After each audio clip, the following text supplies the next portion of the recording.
Before diving into this incredible story, remember to subscribe to the channel and turn on notifications. Here, every story has something to say, and you won't want to miss a single one. In the quiet streets of Springfield, morning was gently breaking. Sunlight filtered through the tree branches, casting golden patterns on the sidewalk. An old man walked slowly but with dignity, his slightly worn brown coat billowing around his legs, his wooden cane in his right hand. His deep brown eyes seemed to observe the world with a wisdom few could comprehend. This man was Elijah Carter, 72 years old. To passers-by, he was just a kindly old gentleman who fed the pigeons in the park every morning. But behind that wrinkled face lay an incredible past. Elijah had never spoken of his exploits, but he had been a respected karate master, traveling the world to teach the art of combat and defend the innocent. His hands, now marked by age, had once struck with deadly precision, and his movements, now calm and measured, had inspired respect and awe. That morning, as Elijah was putting out bird feed, a group of teenagers crossed the park, laughing loudly and exchanging mocking glances. Tyler, tall and arrogant, was with Brandon, his impulsive friend, and Derek, the class clown. They were always trying to impress those around them by bullying those they considered weak. And today, their attention was focused on Elijah. They didn't know that the man they so easily mocked was once a legend in the world of martial arts. They didn't know that behind every wrinkle, every slow movement, every calculated breath lay decades of discipline, battles won, and respect earned through sheer courage. "Hey, Grandpa!" Tyler shouted, approaching with a cruel smile. "Are you feeding the pigeons or telling your old-fashioned stories?" Elijah looked up calmly, resting his hand on his cane. He didn't answer immediately. His eyes scanned the three teenagers, assessing their every move, anticipating their actions, like a master who recognizes his opponents before the fight even begins. He knew it wasn't just a provocation. It was youthful arrogance, a lack of respect for those who had lived and learned. And for the first time that morning, Elijah felt he would have to remind these young people what true strength was. Behind that apparent calm, a spark of determination shone in his eyes. Today, he was going to teach a lesson they would never forget. The morning sun bathed the park in a soft light, but the calm would soon be broken. Elijah Carter, walking stick in hand, walked slowly toward his usual bench, his steps measured and steady. Pigeons flew up as he approached, as if they respected the man more than they feared him. In the distance, Tyler, Brandon, and Derek lingered, laughing and exchanging provocative glances. The trio was searching for their target for the day, and their eyes immediately fell upon the old man. Tyler stepped forward first, a smirk on his face. "Hey, Grandpa," he called out. "What are you doing? Feeding the birds to keep yourself busy or telling your war stories?" Brandon and Derek burst out laughing, mimicking ridiculous gestures and mocking Elijah's oversized coat and walking stick. Derek pretended to trip next to the old man, and Brandon tried to steal his bag. Elijah, motionless, gently raised his hand. "Gentlemen, you don't know who you're talking to," he said calmly, his voice firm but composed. The teenagers burst out laughing. To them, he was just a frail old man, incapable of defending himself. But Elijah didn't move, letting their arrogance challenge him. He assessed their movements, calculating each gesture with the precision of a karate master. Tyler took a step forward, slightly nudging Elijah's cane to provoke him. The stick hit the ground with a sharp thud. Brandon stepped forward to help, ready to grab the cane and humiliate the old man further. That's when something changed in the air. Elijah slowly straightened his shoulders, his gaze piercing. He placed both hands on the cane, and with a simple, fluid movement, swung it in front of him, not to strike, but to create a barrier.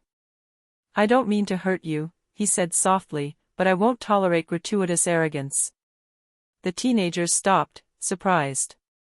Elijah's calmness unsettled their confidence. They hadn't expected an old man to react with such composure, calmness, and presence.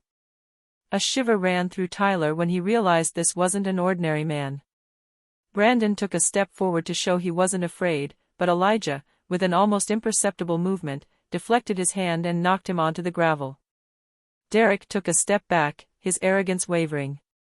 For the first time, the teenagers began to realize that what they thought was just an old man might be much more dangerous than they had imagined.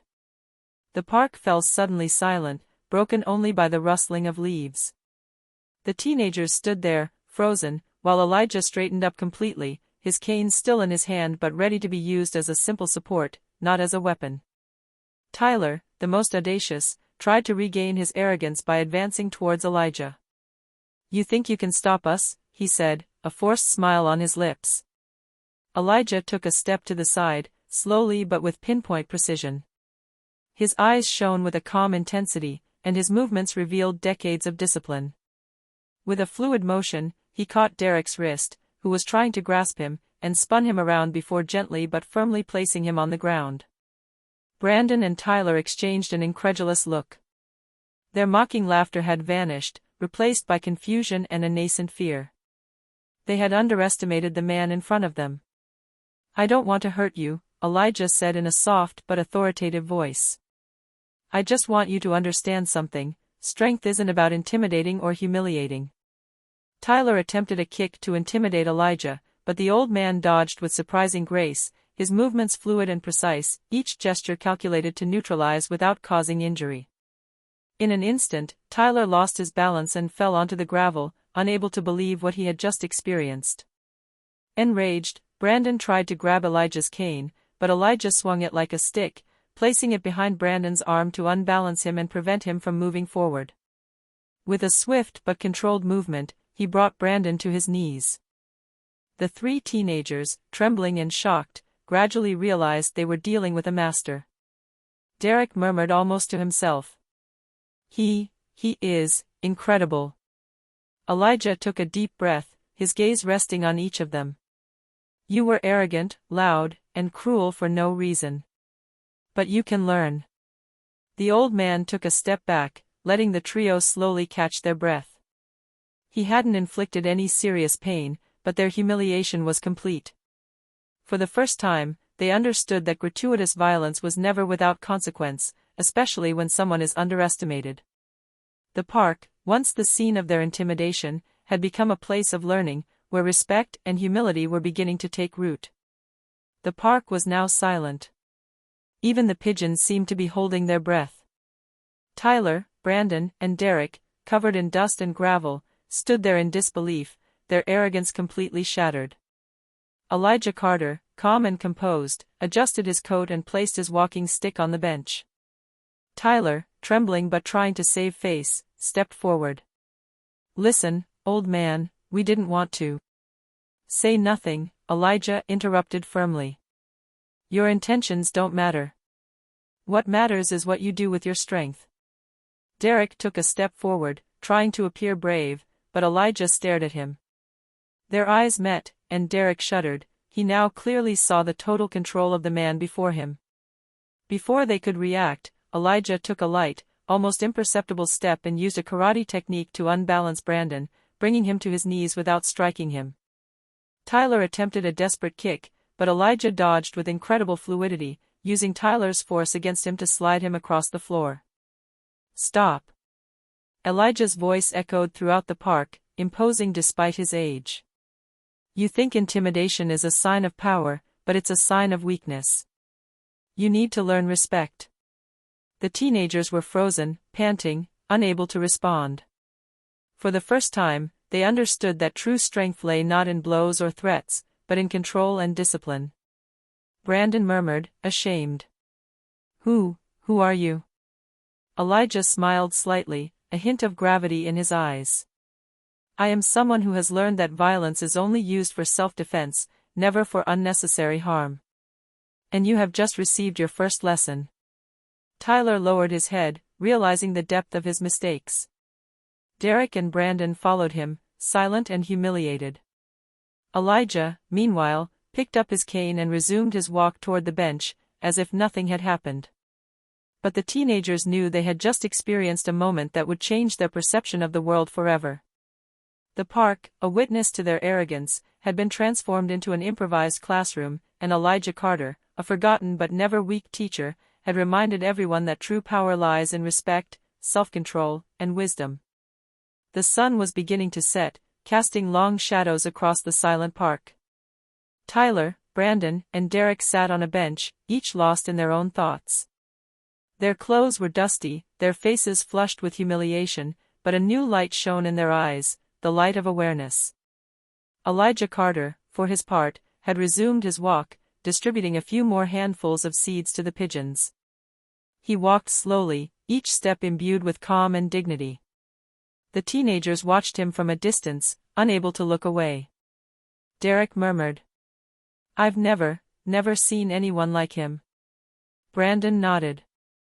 "I thought intimidating someone old would be easy. But..."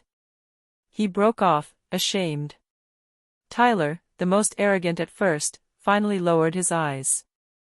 "We were stupid. Really stupid." Elijah, sensing that they had learned their lesson, stopped and turned to give them one last look. His eyes were gentle but firm, and his voice resonated with authority and kindness. Strength is not about frightening others. Strength is about protecting, respecting, and having the courage to stand up for your own mistakes. Never forget that. A respectful silence followed his words. The teenagers rose slowly, each deeply reflecting on the lesson they had just learned. That day, Elijah Carter had not only defended his dignity, he had transformed 3 arrogant youths, giving them a chance to become better people. As he walked away, Tyler murmured, "I'll never do that to anyone again." Brandon and Derek nodded in agreement. The park, once a place of bullying and mockery, had become a place of respect and reflection. Elijah continued his walk, pigeons flying around him, still unaware that his day had left an indelible mark on the hearts of 3 young men. And so, in the simplicity of an early morning park, an old black man, a forgotten but never weak karate master, reminded everyone that true strength lies in wisdom, control, and respect for others.